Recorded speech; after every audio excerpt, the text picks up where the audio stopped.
maybe. Hello, everyone, and welcome to your weekend. No, never mind. It's not a weekend. Welcome to your weekly Game Hump. It's Wednesday night. It's your midweek addiction. We're back, and we're live and in color this week with a very special panel of guests this week. My name is Joshua. We have Dan. Dragon Master Dan is on once again.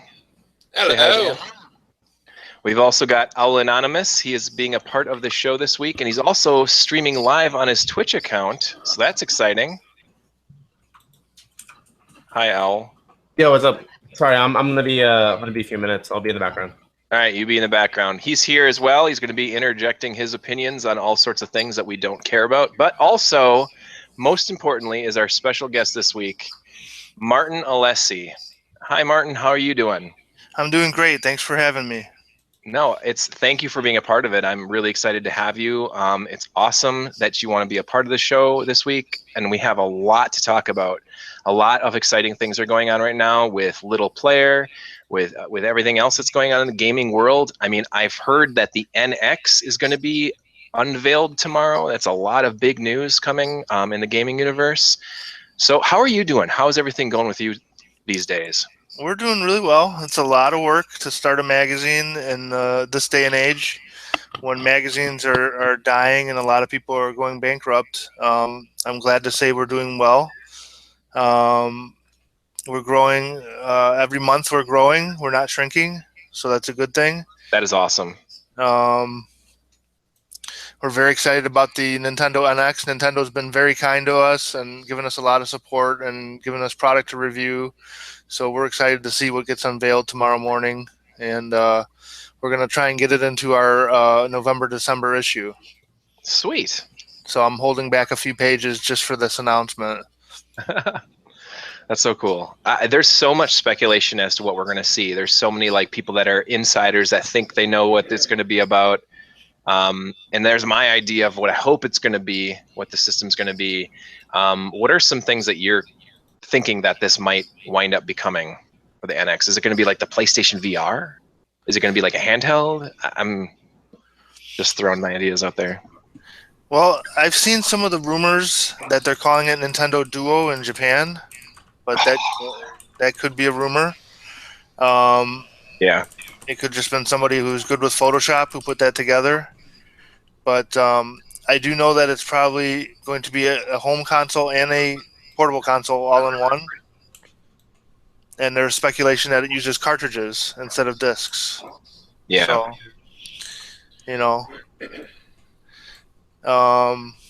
they've been they're holding it very close to the chest. They haven't given out any information. They really want to surprise the world tomorrow. They're really good at that too. Nintendo's always been that way. I remember when the GameCube was going to be unveiled and everyone had their ideas on what the Project Dolphin was going to be. And then they had that big press conference at the Tokyo Game Show and they showed it off and it was like, what? This is completely different than what I thought it would be. Well, yeah, it was Space World 2000 is where they did the initial unveiling of it. Yeah. Yep. That and the Wii when it was the Revolution. The Revolution, that's right. Yeah. So I'm excited. I think it's going to be equally impressive and definitely very unique. It'll be unique. That's one thing Nintendo's good at. So, go ahead, Dan. Well, I was going to say is before any of those announcements came, though, we always gotten leaks of exactly what the thing was going to be like. Dan, you're better now. You're breaking up again. It isn't like how loud you are. It's just for some reason it's breaking up really bad. I don't know what's going on. It's like you're freezing for a second and then you're like right now your hand is up. Maybe it'll be okay. There you go. Now you're back. I don't know what happened. Okay. I mean, it could be Comcast, my local internet provider here. Well, one thing that's worth noting, I do. They're a mini monopoly out here. I'm so sorry. But in any event, what I wanted to mention is that prior to the announcements of the GameCube, for example, we had heard that the working title of it was going to be the Star Cube, and it was going to be a cubed system, and we knew it was going to have a PowerPC-based processor and an ATI-based video chip. All of that was accurate beforehand. with the 3DS. People said it's going to be a 3D portable system, and it's going to have a 3D screen, and we knew this long before it was announced. Mm-hmm. With the Wii, we knew... I think they had announced the controller before they had announced the system, and they said, it's a very basic NES-looking controller. You guess what the hell we're going to do with it. And yeah, I do remember that, yeah. I remember hearing it's going to have what eventually became known as waggle or motion control before it came out. I mean, all of these rumors have been accurate in the past, or at least these things have been widely covered as rumors prior to the system coming out. So the idea that it's a tablet-based system that'll have some sort of a dock to hook to your TV and will be Android-based and functioning in the way that we've heard is more than likely going to be accurate just based on previous rumor and the fact that even though Nintendo has not officially released data involving these things, the surprise element has always been revealed a little bit before by industry sources. So you're thinking it's going to be exactly what we think it's going to be? Or I think there's going to be some sort of caveat. I think it might have, let's say, for example, it is in fact a tablet-based handheld system that has waggle or 3D or something bizarre with it as well. There may be some trick they haven't shown us and maybe even aren't showing a lot of the developers as of yet. That wouldn't surprise me at all. But the basic concept of we're going to have a proprietary fork of Android, so everything's going to be on one platform. We're going to sell a tablet with a dock or some sort of a Bluetooth receiver so you can hook it up to your TV and you can share between multiple devices or whatever else. That's what I think they're going to announce, just based on consistent rumors and the fact that while Nintendo is officially secretive about these things, it always leaks beforehand. Well, Dan, as usual, I think your prediction is way off. I don't think you have a clue of what you're talking about. I have a feeling that I think that it's going to be the like sequel to the Virtual Boy. I think it's going to be it's going to be a mask that you wear, and it's going to have all sorts of different interactions with you. It's going to have smell. It's going to have 3D visuals. It's going to have obviously the audio in both ears. It's going to be impressive. And don't forget, it's going to use e-reader cards instead of cartridges. Oh, definitely. If they want to be successful, it's definitely got to use e-reader cards, yeah. But in any event, let's get back to the special guest at hand. I know Martin's like, what the hell are these guys rambling about? And we've got Owl on here as well.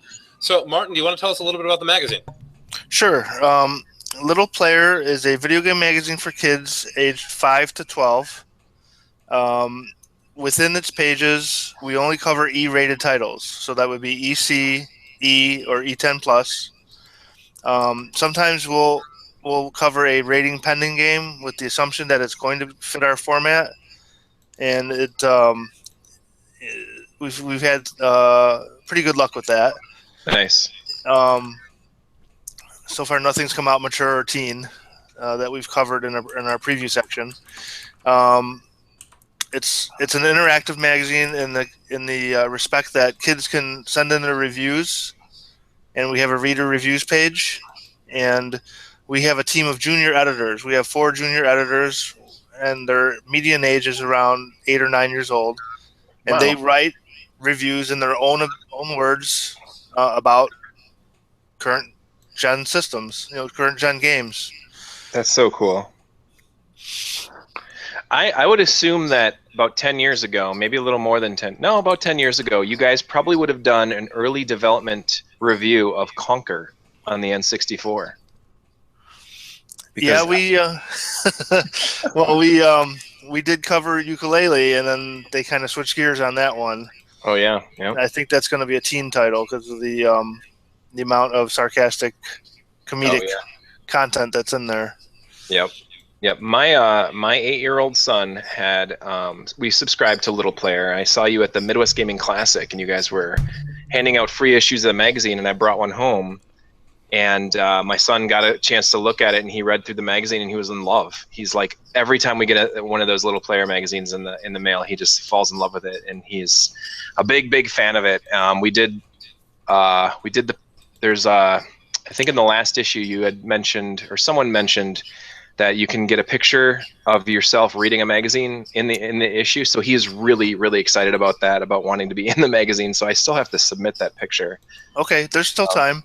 Oh, awesome, awesome. That's super cool. But I like the thing I think I like the most about Little Player is that it focuses obviously on the kids games. It focuses on E for everyone types of games, but it also goes into far more in-depth reviews of those types of games. Games that are on the Wii U, all the Lego games that are on the other consoles, Skylanders, stuff like that that you don't see in the like Game Informers, or even if there still is an electronic gaming monthly magazine. I don't even know if there is anymore. But they give those like types of games this little blip, like a page, like a quarter of a page. It'll say like, oh, here's this new game. There's nothing really that special about it. It's for kids, you know. And then the reviews are usually like, it'd be better if it was more, you know, whatever. And it doesn't even acknowledge that there's a lot of kids reading these magazines. That it could be kids that are more interested in wanting to find out more information about that. And here's Little Player, and it's got like a 4-page, you know, review and tells about tips and tricks and secrets of, you know, that Yoshi's Epic Yarn, or what was the most recent, or Woolly World, that was it. Woolly World, right? On the Wii U, yeah. And that one is a really cool game. My son loves that game, and I got a 4-year-old, an 8-year-old, and I got other kids that are in that age range as well, and they love Little Player. It's awesome, and I appreciate that. Awesome. Thank you so much for that. The interesting thing about the industry is everyone's so focused on the 18 to 35-year-olds. And yeah, there are about 12 to 15 million Little Players out there. Right. And they're pretty much ignored by the industry. And yet, if we don't capture their imagination and get them interested in console gaming, they're going to grow up as casual gamers, and console gaming will be a thing of the past, which I don't want to see that happen. I don't know about you. Right. But, you know, I think there's a lot of demographic research that shows that casual gaming is growing, mobile gaming is on the rise, and console gaming is shrinking, you know. Yep. So I don't know if Little Player is going to be able to help reverse that, but I think it's important, you know, to help the younger people, you know, the kids make good gaming decisions, because I think there's a lot of pressure to play stuff that's inappropriate.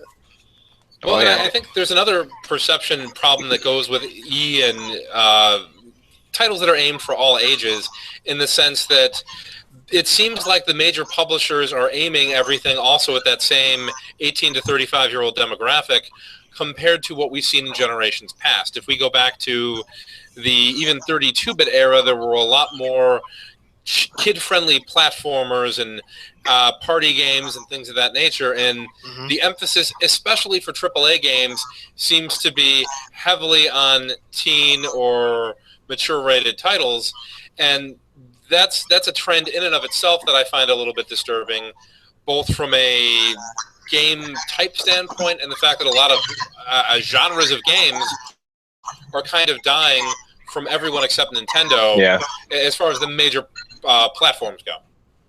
Yeah. Well, like all of these M for mature games, I mean, a majority of them all play identical to each other. It's just it's almost like you're watching a movie where it's just cutscene, quick time event, running around waiting for something to trigger, and then quick time event, cutscene, and it's like, you know, Uncharted, it certainly is a beautiful game, and it's a T for teen game, so, you know, I could see my teenagers playing it with, you know, my little kids watching or whatever. But like all these other games that are all M for mature, it's just like you're watching that, you're playing through the same game over and over again, and it's like, where's the originality? Where's the you know, the thought-provoking scenes where you have to like figure out how to get through this? You're just watching stuff, or you're just the swearing and the nudity and everything else is just added in for, I don't know, reasons, because, you know, adults only or whatever. It's just lame. I think games go too far nowadays with violence and sex. We've all stacked it into a large. Mafia.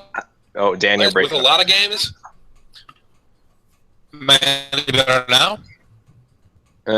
Sort of. I heard Mafia 3 is really bad. And that's a new game that just came out, as far as like being overly over the top violence and ridiculousness. Like I mean, when I was a kid, Mortal Kombat, you know, Mortal Kombat and Mortal Kombat 2 were like so over the top and so ridiculous, but like these put those to shame. Like, it's just crazy how much more ridiculous they are. Not to say that violence or nudity or swearing and stuff, it doesn't have its place in games, because if you have a moment that builds up to it where it needs like the F-bomb, it needs like some horrible decapitation to happen, like that makes sense. Like in certain games, it works. Like I'm thinking of point and click adventure games like Beyond Shadowgate or Loom, or when this big climax, hours and hours of gameplay comes to the end and you see the bad guy like become beheaded, it's like, that was the payoff that we'd all been waiting for. That makes sense. But just to like hit you over the top with it over and over again, I just get bored with it. I want something original. I want something unique. And it's interesting how Nintendo constantly keeps coming out with unique ideas and changing the way that you play games. What I was going to mention is there's a perception among publishers and larger developers that it's not worth investing in e-titles unless you're Nintendo, and I think that that's something that needs to change as well. And if you can get a media outlet that focuses on E-rated games and draw up enough interest and ultimately help some of these games to sell better, you may see a wider variety of games and companies more willing to take chances and publish family-friendly games. And that is a great outcome for everyone involved, because a lot of these genres and types of games have died off as the industry has become filled with copycats. It's true. It's true. Yeah, I've always appreciated that when I, play a Nintendo game, usually I can assume that it's going to be clean. If I'm playing with a child, or if I'm playing with family members, like I want it to be clean. I don't want to have that. I don't want to repeat that awkward moment where I tried to watch American Psycho with my mom. Like, just I want it to be nice and clean. And I've always appreciated that about Nintendo. Now, like, what was the first case of Nintendo going outside of their bounds and being comfortable with violence? Was it Killer Instinct? Killer Instinct. Killer Instinct, was it? I remember. What was the game for the Wii? I think it was Mad World that had blood. Oh, that was a Sega game. Sega game for the Wii. Yep. There were quite a few games where they had violence or adult content in games that were licensed on Nintendo systems even before that. I mean, we brought up Conker's Bad Fur Day a little bit ago as a good example. But I think what's worth noting is that big-time publishers aren't willing to take a chance and say, let's develop a family-friendly adventure game or something along those lines. They intentionally kind of want the teen rating because they think it'll sell better, and that doesn't necessarily give you a better product. Yeah, well, it's just like movies. I mean, what sells? Sex and violence. That's what they're still trying to use, shocking media and shocking things in games to sell them. And that it should be more about the gameplay and not necessarily the risky content. Right. But Martin, when did you start Little Player? I actually had the concept back in 2008 when my own son was 9 years old, and he was paging through Game Informer. And I don't want to disrespect Game Informer. It's a good group of guys putting out the magazine, but there was a lot of inappropriate content in the magazine, and I was thinking to myself, there should be a multi-format magazine for kids, and I bought a couple URLs, a couple domain names, and I shelved it for a few years. And a friend of mine and I were talking about the concept again, and he really urged me to go move forward with it. So in 2014, I started to work on the concept, and we had the Kickstarter, and it didn't work out too well. And so basically I bootstrapped the thing, took money out of savings and other sources, and sold off some of my collection to print it, and got some help from Doc Mack over at Galloping Ghost. He's a great guy. Got some real good advice, and he kind of invested in me a little bit. Wow! And we got the first issue out at MGC, and ever since the first issue, we've been able to at least break even each month, each issue. That's awesome. So about April of was it April 9th was the first day of the show, I think, was our official Yep. April 9th, right? And that was our official release of issue 1. That's so crazy. So at this point, is it mostly subscriptions, or do you have a newsstand or other circulation presence as well? We are in Barnes and Noble right now, Nice. and most of its subscriptions, and probably 80% of our subscriber base is schools and libraries. So our readership is really nice because one issue is getting passed along to 5 to 10 kids. Nice. Yeah, I would have loved that magazine as a kid. Right? I remember, because especially if it's at a public school, because I remember trying to find something cool in a highlights, and usually the puzzle was was already crossed out. But yeah, a gaming one, because I remember, I had EGM way back in the day and Game Pro and a bunch of other things. I remember looking at it and trying to flick through it and see if I could find anything bad, because my mom would do the same thing, and if it was clean, I'd be able to buy it from Barnes and Nobles or Books a Million back in the day. So what's kind of bizarre, actually, my middle school library actually they were in, I guess it's not saran wrap. What's the word I use? They would laminate issues of Game Pro, and they were hardwired. You couldn't take them with you, but they were sat in an area where you could pull those out and flip through them. And I mean, to a certain degree, and again, I don't know if some of these publications are still in business, but Game Pro definitely aimed at a much younger audience and skewered towards a younger audience than did EGM, or then did Video Games and Computer Entertainment, or Game Fan, or some of the other ones. Yep. And to a certain degree, Martin, and this is without having read through an issue of it, I suspect you're kind of trying to take the place of that, but possibly aiming at an even younger audience and a little bit more of a strict oversight of what is and isn't allowed in the magazine than that did. Is that a pretty good description? Yes. I don't know that we're trying to take over where Game Pro left off, but nobody wants that. We I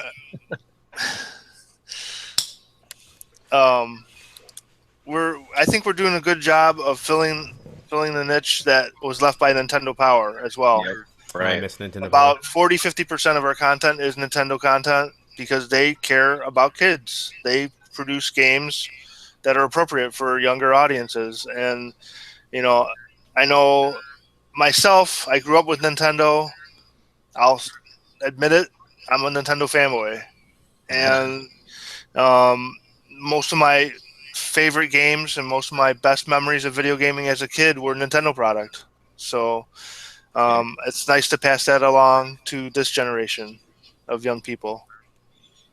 Yeah, I was thinking too, when Nintendo Power left the market and there was no more Nintendo Power magazines, that kind of left a big gaping hole in what was left of the magazine, community for gaming magazines. It's there's Game Informer, and then there's what else? I mean, I don't even know. EGM is still publishing, but I think they're on a quarterly basis now. I don't think they're even going bi-monthly. EGQ. Wow. Yeah, EGQ. EGQ. Wow. Oh yeah, okay. So okay, yeah, there was Nintendo Power, and then before that, or right around the same time, was a little game magazine called Game Players. And that one really felt like it was kind of geared towards younger kids as well, because I remember reading it in 88, 89, and and it felt very much like, look at all these Nintendo games, Nintendo Game Player it was called. Yeah, they started with a Nintendo, a guide to Nintendo games for the holiday. Yeah. And they were, actually have a few issues of that left. And I bought the first issue off of eBay recently. Nice. I like to collect first issues. That's just my thing. Very cool. I have yet to get a Game Fan first issue because those are ridiculously expensive. They're $400 or $500. Weren't those just the newsletters that Die Hard sent out, and then it kind of evolved into a magazine, from what I recall? Well, I don't know about the newsletter, but I know the official first issue of Game Fan easily fetches $400 or $500 on eBay. That's crazy. So I would imagine the newsletters might even be worth more than that. Wow. So okay, since we're dialing the clock back a little bit and talking about old game magazines, now what magazines did you all work for, Martin? Was it just EGM? I worked on EGM. I helped launch Megaplay and Super NES Buyer's Guide.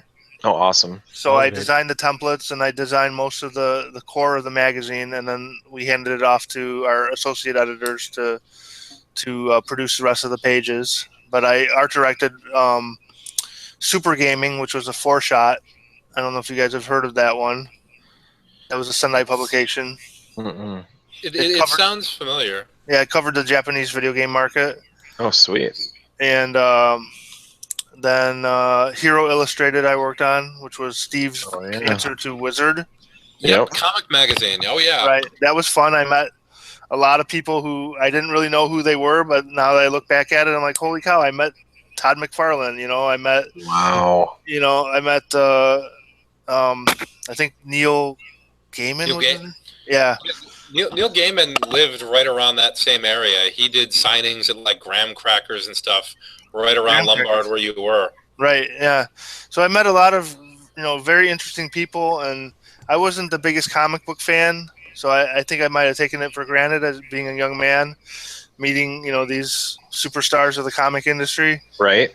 But, yeah, I had a lot of fun with Super NES Buyer's Guide and Mega Play, because they were more specialized magazines, and they, but EGM, it was a lot of work. We worked consistently 80 to 90 hours a week. Oh my gosh. Yeah, it was. That's one of the reasons I left, is because I did about 5 years of that, and wow. I burned out. I just at 20, 21 years old, I just burned out, and I wanted to do something different. I wanted to pursue my college education, and I wasn't able to do that, working those kind of hours. So, were you responsible for EGM too? I was not. No, that was Howard Grossman. He's a friend of mine that worked at Sendai as well. He brought that to light, and I think they actually did a 3D issue. I don't remember ever seeing that in person, though. Were you around for the Ziff Davis era, or were you strictly under Steve Harris Sendai? Just under Steve Harris. I missed Ziff Davis by about a year. Okay. Wow. Yeah, which I've heard is a good thing. Now, didn't EGM 2 start off as a little booklet or like a reverse of EGM on the other side? I don't remember. It might have been an insert. It might have been an insert at first. Yeah. Yeah. I think it was like a specialized attachment that came in your sealed. You got it in when you got the subscription. It came in the sealed package. In the poly bag, right? Yeah. Yep. I remember Super NES Buyer's Guide too. I'm looking at the photos. I remember the Mortal Kombat episode issue and the Street Fighter issue. I'd like to say Sendai did Turbo Force, which was the official. Yeah. Did you work on that at all? I did a little bit. Yeah, I helped with some of the templates. Wow. Turbo Force, and then it became Duo Force, right? Or was that the other one? I think Duo Force was Turbo Play. So Turbo Play turned into Duo Play or something, and then Turbo Force was the Sendai official magazine. Right. Gotcha. I think there was only 5 or 6 issues. 5 or 6 issues, right? Yeah. Yeah. So, what was your take on that time period? And you're at EGM, and the PC Engine comes to the US, and the Genesis comes to the US, and it's like the 16-bit wars are just starting. Like, did you instantly grab onto the Sega Genesis like it seemed like every other magazine did? At first, Genesis was my favorite because it was it had the strongest launch titles. Yeah, in my opinion. And then Super NES came out, and there was only a handful of titles. And Super Mario World was excellent, but most of the other games, again, weren't that strong. I really got into the PC Engine when I got to Sendai. It was 1989, August of 89. And I was working for FCI Helpline, which was no way. the creators of... I was a video game counselor before I got my hands on the computer and started doing pages for EGM. Wow. But so like Ultima and Hydlide? Ultima and oh god, don't mention that game. I actually don't mind Hydlide. So you don't mind Hydlide? I don't mind Hydlide. No. I had to play it inside and out, so I try to forget those days. But and then Phantom Fighter and WCW Wrestling and Zanuck, Lunar Pool, Zanuck. So That's awesome. while I was there, they had a PC Engine, and Don Nauert was playtesting for TurboGrafx. He was playtesting Japanese shooters and Japanese games to see if they were like worthy of an American release. Wow. And I don't know if you know who Don Nauert is. He was the captain of the U.S. national video game team. Yep, That's and so cool. one of the original EGM editors with Steve. Right, and it was one of the first. I think it was the first esports team. I'm not certain on that. Don't quote me on that, but I think it was. Yeah, Walter, and I'm forgetting his last name now. Walter Day. Walter Day went on a lengthy conversation about that some years ago. I think at the Video Game Summit, where you were doing the little play this past summer, explaining the history of all of that and who Don and Billy and everyone were. That's so cool. So yeah, and I kind of fell in love with the. I've always been a big shmup fan, so I fell in love with the PC Engine and the CD-ROM games because there were so many good shooters. Right. You know, and good action games too, but mostly really good shooters that you couldn't find on any other system. It's true. It is kind of known as the shoot 'em up machine. Yeah, I got pulled in by Dracula, and then I stayed around for the shmups. Yep. When you started at Sendai, were they still in Lyle or were they on Highland at that point? They were on Highland Avenue in Lombard. Okay. Yeah. Lombard, Illinois. You guys all live so close to each other. I'm jealous. So, one other question I had for you with regards to, I guess you're starting at EGM and whatnot. Did they initially put you in charge of doing layouts, or were you given more duties as time went on, or how did that work? Well, I did a little fanzine called the Elite Players Club, and I did it with paste up and like my grandma's typewriter, and I would photocopy images out of Famitsu, and I scooped them on Super Mario 3. And when I submitted my credentials to get the job, they knew I could do layout and they knew I could write, but the only job opening at the time was for the game counselor, so I took it.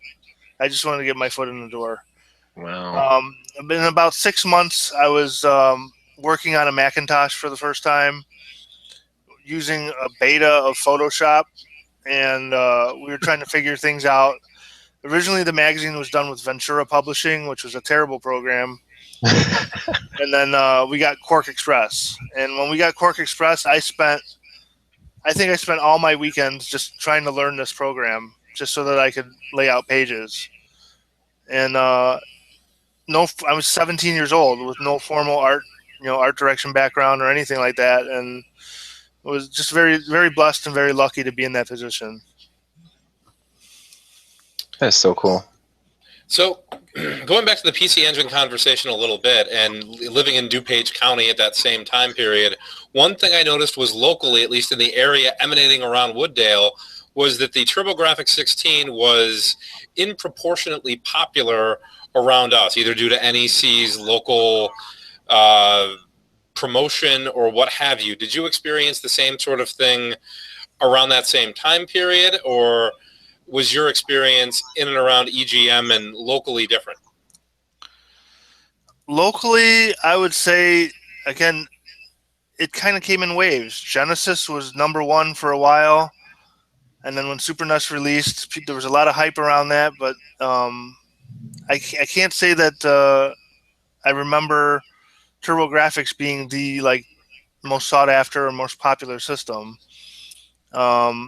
A lot of people were interested in Super Famicom when it released. In fact, a lot of the editors had import Super Famicoms for them to use at home, personally. So I got a Super Graphics. That was my favorite back then. Nice. And I ended up selling it to one of the other editors with all 5 games. Oh, man. For like $250, and I really regret doing that way back in the day. Right. Yeah, you don't know how much that stuff's going to be worth, though. I mean, I go to game shops now, and it's like there's amiibos and all these other things. That's like, man, I could buy up a whole bunch of these on clearance because they're trying to get rid of them, and then 15 years from now, they might be worth 20, 25 bucks each. But who knows? Who knows what's going to be worth something, what's not going to be worth anything? Exactly. Might wind up with like a box full of Power Golf. Well, and tied to his Hero Illustrator comment a little bit, you were in the comic industry to a certain degree when the big 90s boom of Image Comics and super high print run Marvel stuff was coming out, and everybody was buying 20 copies of Spawn 1 and polybagging them, expecting it to be worth a fortune in the future, and those types of investments didn't work out there either. Not really, yeah. Right. Okay. So in anticipation for this interview, I started to go through some of my old Electronic Gaming Monthly magazines. Okay. And I was reading up on a few of your reviews, Martin, and I was mentioning before that, like, GamePro will give games, almost every month that I've ever read a GamePro, they find the perfect game every month. There's always a game that scores complete 5 out of 5s all the way across. But EGM... You mean smileys. Whatever. EGM, the best you can see is 8s and 9s, and you don't rarely do you see 10s in many games. Like Street Fighter 2, for the Super Nintendo got a 10. Like games that were especially like perfect, wonderful, excellent games for the time. Mm-hmm. But now I was reading through this and going through everything, and Martin always seems like you are the lower score of the 4. Like it'd be like he'd have a game like NCAA basketball for the Super Nintendo. It's like it's on its way to getting an Editor's Choice Gold. It's got an 8, and then Martin gives it a 7, and then the other guy gives it an 8. And it's like, well, it just missed it by 1. But one review in here that I was looking at that I didn't even realize ever got a review because I know it was never officially released in the US is Mr. Oh, I don't know if you could see this. Mr. Gimmick. Yes. That's what I just posted. I posted a link to the review. So I got it in my hands, and I'm like, I always thought about it because like all the reviews I read online and everybody talking about this game is like, if it had come out in the U.S., how special this would have been and how much of a big deal it would have been, especially in 1992, coming out by Sunsoft with their special sound chip and everything, and everyone seems to love this game. But Martin, I'll read the review. I am appalled. Let me just say that. No, I'm kidding. But Martin Alessi's review of it is, Mr. Gimmick has a few cool options to the gameplay, and the cute theme will attract younger players. I can't get excited about moving a little booger around the screen, though. The graphics are okay, and the sounds are decent. But other than that, the gameplay is very simple and needs more variety. Not bad, but not great. A 5 out of 10. Okay. I thought that was hilarious. Now, was the copy that you guys got like broken, or was it maybe a really early production version of it with like no music, or do you even remember this? You probably not. It's 25 years ago, but I barely remember this. I know that I was really tough on a lot of games. Yes, you were. I probably didn't deserve it.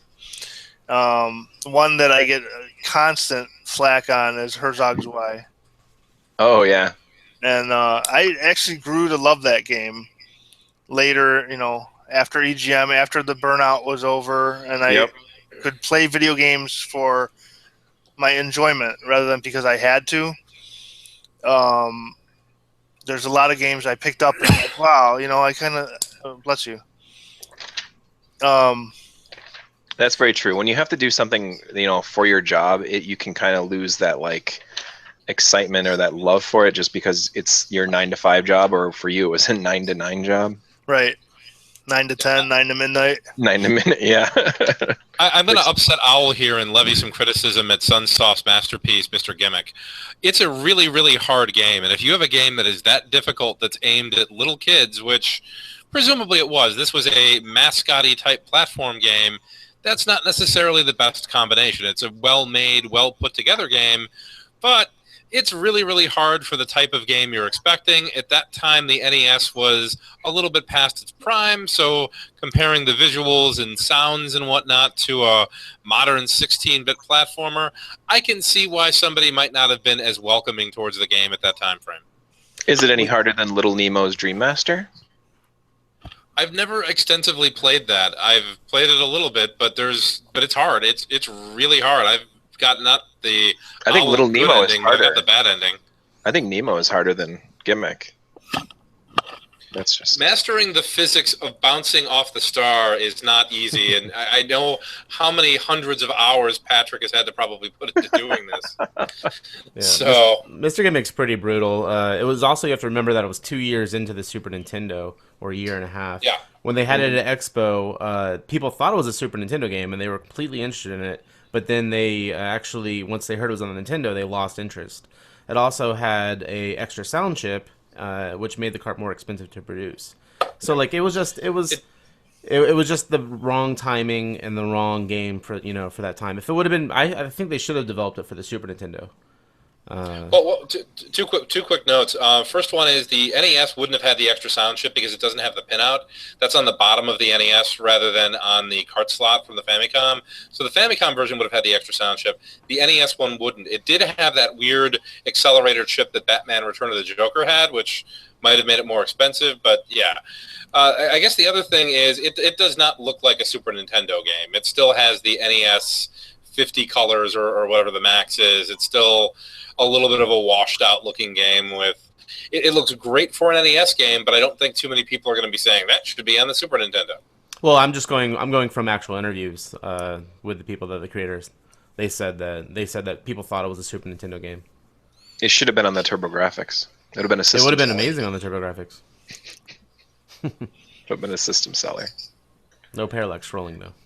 No parallax. Okay. Yeah, I overused that phrase. Who was Sushi X at the time? The creator of Sushi X was David Siller, who actually worked at Sunsoft. Yeah. Oh wow. Oh my gosh. And then at Capcom. So he was Sushi X up until probably 91, Yeah. maybe late 90, early 91. And then he, went into the industry to do development. And Ken Williams was Sushi X for probably a good 10 years. Oh wow. Wow. And Yeah, then because he says in this review, in the 1992 review, said the score would have been higher if it wasn't so easy. And I just think that's like a kind of final fuck you to the. I mean, sorry for cursing. It was a 4 out of 10. Like, there's no way that game was too easy and a 4 out of 10. Like there was definitely some bad blood. If it was the guy who worked at Sunsoft, maybe there was some bad blood there. Interesting. No, it would have been Ken in that era. It would have been Ken. Around 97, he went Okay. to do the website nuke.com, and then he came back to EGM later. Maybe it was a thank you. Maybe he dialed it in and said, "Hey, give this game a bad review." It's a conspiracy. The game never got released anyway, all because of EGM's review. Oh, man. Now you make me feel bad. I mean, that's like a failing SAT score. Oh, you know what I wanted to mention is back then the review scale that we have today is completely warped compared to how they were reviewing games in EGM. Today, if you go to Game Rankings or Metacritic or any of these sites and you see a game that's averages 5 out of 10, you don't think that's an average game. You think this is a piece of garbage. Why would anyone? This is shovelware. If you see a game that's 5 out of 10, but back then, you guys legitimately treated 5 out of 10 as average. Yep. Where today, that's how I've always means, used EGM's review system as the way I review things. Right, but by modern review standards that most publications are following, because it's easy to cover your trail with publishers, a 5 out of 10 is actually a 1 out of 5, and the rating scale starts from 5 to 10 rather than 1 to 10. Yep. I'm glad they were at least 10. 1 through 10 though, like 5 or 4 stars. That's not enough to really tell if a game's good or not. A scale of 5, I'm saying. We keep cutting Martin off. Oh, sorry. It's okay. No problem. I'm learning from you guys too. We ambushed you. I'm sorry. I swore you were gonna bring up Herzog, but. I must not have grabbed that one. No, and do you remember liking ActRaiser 2 on the Super Nintendo a lot? ActRaiser 2. What year was that? 93. So November of 93, actually. It's really November of '93. I was working on Hero, and I think somebody else wrote my reviews for me. no way. Because they used me after I left Sendai. They actually used my moniker for a good 3 to 4 issues. Yeah. Wow. So, no, I don't remember that. I remember Al Manuel took my spot, I think in the March of '94 issue or April of '94 issue. Wow. But they used I was gone. I moved to Denver, Colorado, and the secret is out. Yeah, they were still using my likeness and my name in the review crew for a few months afterwards. That's crazy. Most people that I've talked to have kind of blamed ActRaiser 2 because they went far straight away from what was a good formula in the original one, and I was flipping through this magazine and I was really shocked to see that this game like won award. It won a gold, but it was like one grade away from being a platinum, and I just really shocked by that. In all fairness to ActRaiser 2, it's not that it's necessarily a bad game, but it's not a true sequel to ActRaiser in that you have the God mode, and it's not a bad game in and of itself. So I don't know. It was a good action game, but I missed the RPG elements. I really did. Oh yeah, yeah. I feel like I have gotten so much education right now. I feel so awesome. This is great. I grew up like reading these magazines. I love video games, computer entertainment, and EGM. And I swear I've read every magazine I've got from cover to cover. And I would just like hang on every word you guys said on what games are good and what games aren't good. And if I did get a chance to play a game and like it, and I fell in love with it, and then I would see an EGM later on, and I'd find out you guys didn't like it, and I would be like heartbroken, like, what's wrong with me? Oh no! Why did I like it and they didn't? Yeah, I really appreciate what you guys did as well. I had EGM2, I had GamePro, sorry, and then I used to get Computer Shopper as well, and I would read them so many times because I would just read it over and over and over. And I actually had about 8 crates of game magazines that I actually gave away and threw away some of them when my mom moved. And it kills me. I wish I could go back. My friend has a bunch of magazines, so sometimes I'll go over there and I'll read a bunch. I'll grab like a big stack of Nintendo Powers or EGMs and go through them again. But yeah, I really appreciate what you guys did. Well, besides having the physical copy of the magazine there, one benefit of printed publications over, say, looking at a website that covers video games is the fact that you can look through it over and over from an advertiser standpoint. Hey, this game is made by FCI. I know who they are because I've seen their advertisements in EGM that I've read through 20 times because it's a physical magazine that's here anywhere I want to bring it. Mm-hmm. And that's something that you don't have to the same degree, even with like modern magazines. Like I still get Game Informer in the mail and whatnot, and there isn't the same sense of branding, and there isn't the same sense of simple yet efficient layouts. Everything is big flashy screenshots and cut and pasted press releases as previews. So yeah, it's definitely a change from what was there before, and the quality of the content in EGM was fantastic. Fair review scores, great previews, well above GamePro and its other competitors at the time. No, I remember whenever I'd get a game, I would try every button combination possible to try to send in a code. Did you guys ever get in? I actually got in GamePro. EGM had a lot stricter and more testing for their codes. I don't think I ever got an EGM. Yeah, I did. That was one of my first assignments, was the trick section, and probably the first 16, 18 issues of the magazine, I did the trick section, so I had to read through the codes, but most of our codes came from Famitsu. Oh, wow. And some other Japanese video game magazines. Ed would have them translated, and we would get the codes that way, or we'd get them from the actual developers or publishers. Oh, you'd have them translated yourself? That's amazing. Yeah, we had a I believe his name was Hideki. I can't remember his last name, but he was our he was a freelancer. He didn't work in the office. He came in from time to time, and when I worked on the A Link to the Past preview, we called it Zelda 3. I did those pages, but I worked with him, and he actually read. He would sit next to me while I played, and he would read what was on the screen, and that was that's an amazing opportunity. Yeah, that's really cool. It was really cool to play it. Almost 7-8 months before it came to the States. That's so cool. I vividly. It was a 2-page preview that was in the back of maybe a November '91 issue that had Zelda on the front. Yeah, and that cover had, it was kind of interesting because it was a hodgepodge of Dragon's Lair Castle. Yeah, that was Steve's doing, and then we got a little flack from Nintendo for that one. I don't think I wasn't privy to the business dealings or any of the legal dealings, but I think we got in trouble a little bit for putting Link in front of the Dragon's Lair Castle.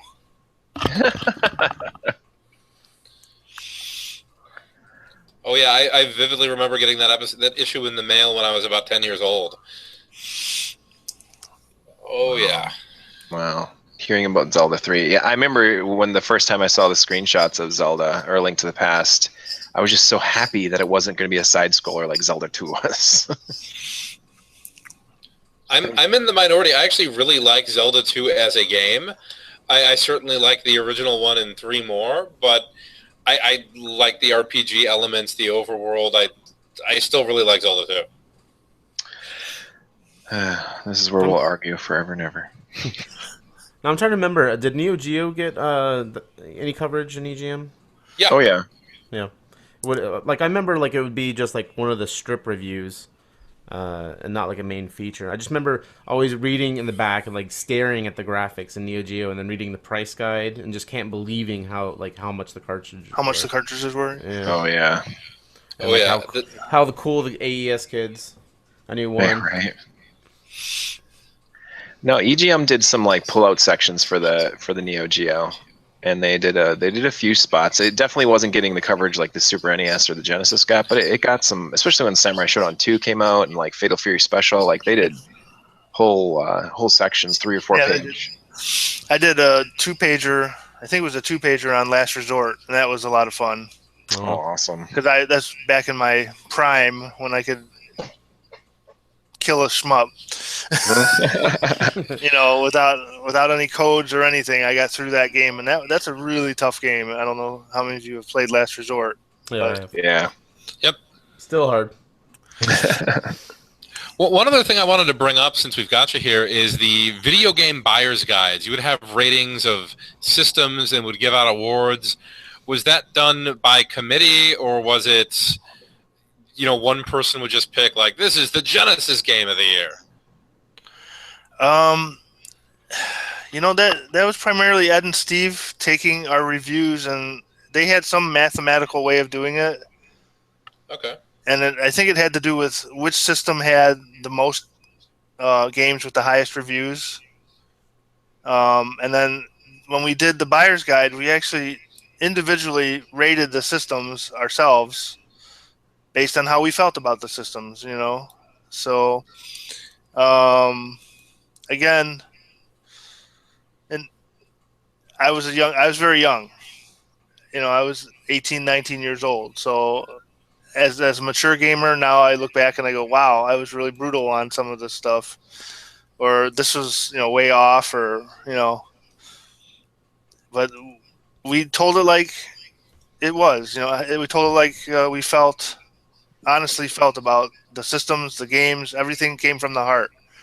There wasn't really, we're going to change this or we're going to fudge this to please the advertisers. We lost a lot of advertising dollars. Wow. And we always had Acclaim threatening to pull their ads, but they would, love-hate relationship with Acclaim. And I'm not, again, I wasn't really privy to the business dealings. I was more on the creative side. Yep. But I knew some of the drama that went on, in the executive offices. Jeez. Wow. I had a feeling that there was always like something. There's always an interesting backstory to every like big game magazine back then. Anything in the gaming industry, video game companies, magazines, everything. There was always like I always love hearing stories about like drama or things that had happened behind the scenes that you never hear about growing up.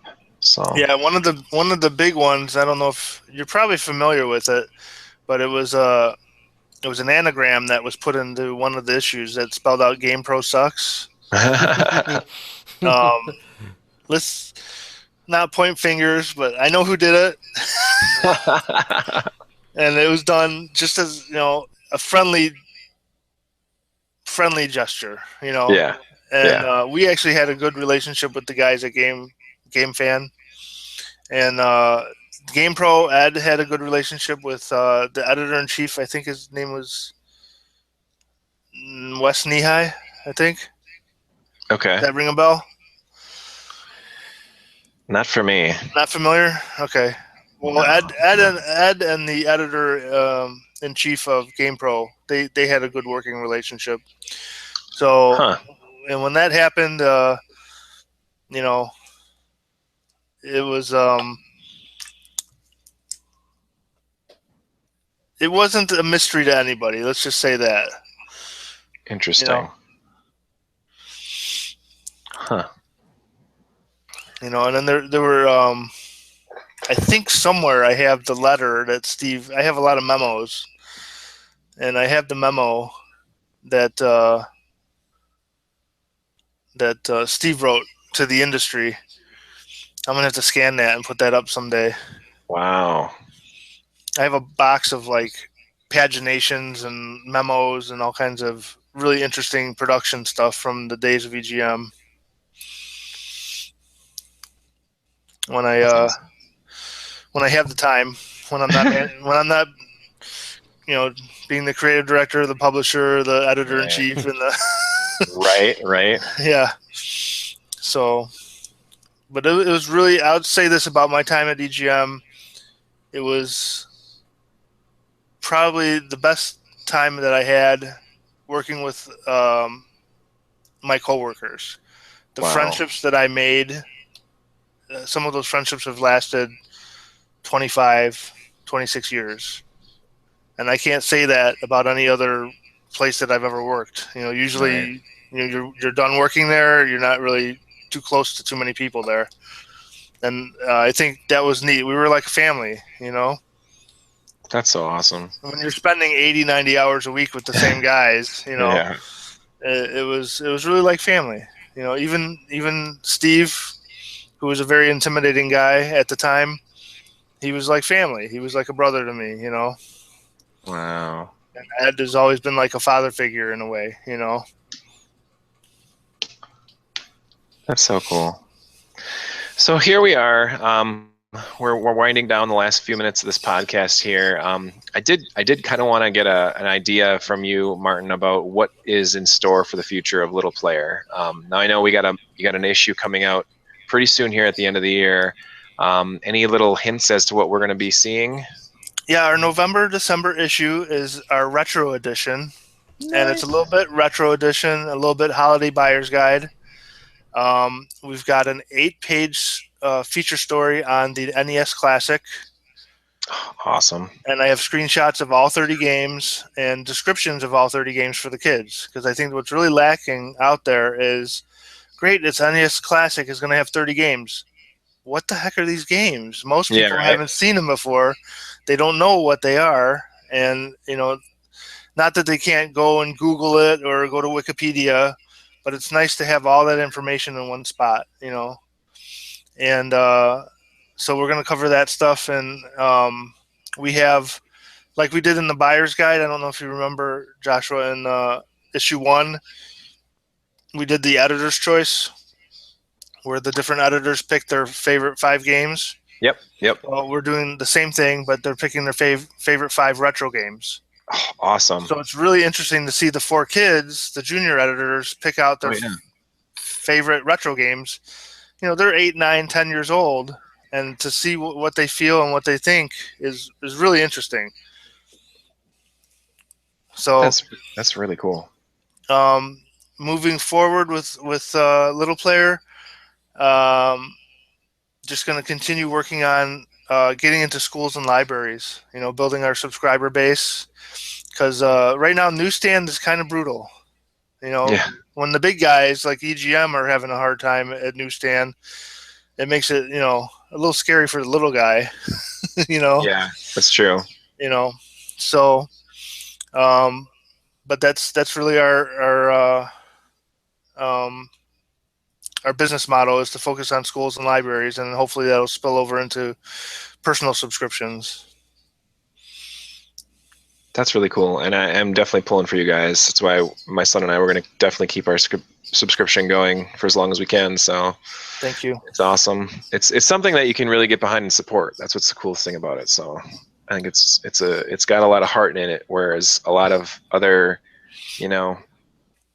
ideas and concepts out there are just money makers or just kind of going through the motions. This one's got like way more heart into it, and it's definitely got some meaning to it, which is really cool. It's definitely not a, hey, we're gonna become millionaires off this idea. It's like, this is something I want to do for people and for kids, and right. It's awesome. Yeah, the real joy of it is the parents give me a lot of joy, because they're like, thank you so much. We really wanted this for our kid, but really the biggest joy of it is the kids come up to me and they're like, oh, I love your magazine. I read it all the time. I keep it in my backpack, and I read it at lunch and show it to all my friends, and I'm just like, wow, that makes me feel better. And I love EGM, don't get me wrong, but that makes me feel better than EGM ever did, And so I hope that we can continue to, grow and continue to deliver this product for many years to come. That's awesome. I think you will. I really do. I think it's going to keep growing and growing and growing, and we'll get to a point where it's like, hey, did you read Little Player? Oh yeah, I know about Little Player. So and awesome. Carving out a niche in the print media market, which is, if not supported, slowly going away. So the fact that you're making a printed paper publication is absolutely fantastic. Thank you. Well, thank you guys so much for being a part of the show this week. You guys can follow me at all the social network hotspots. Twitter, I'm at _Joshua Turbo. Don't forget the underscore, as it is the most important underscore in all of the internet. Gamehuggers on Facebook, Gamehuggers on Podomatic or TuneIn. You can check us out there. Martin, is there a website for Little Player? Yes, it's shoplittleplayer.com. Awesome. I will put a link in the description here too, so people can check that out as well. If you're on Podomatic or TuneIn, you can click on that little link there too in the description. And Owly Anonymous, thank you so much for tweeting. No, not tweeting. You're twitching, tweaking, twerking. He's twerking. All of those things. He's twitching on his twitch.tv/OwlyNaniMouse without the E. That's not how you spell it. Yeah. Anyway, and also Dragon Master Dan, who is a very, very important character in the Lunar games, Lunar 1 and 2, for the Sega CD. Awesome. Thank you guys so much for being a part of the show this week. Thank you everybody for listening. Everybody have a great rest of your week. Bye. Thank you, you too. Good night. Good night. But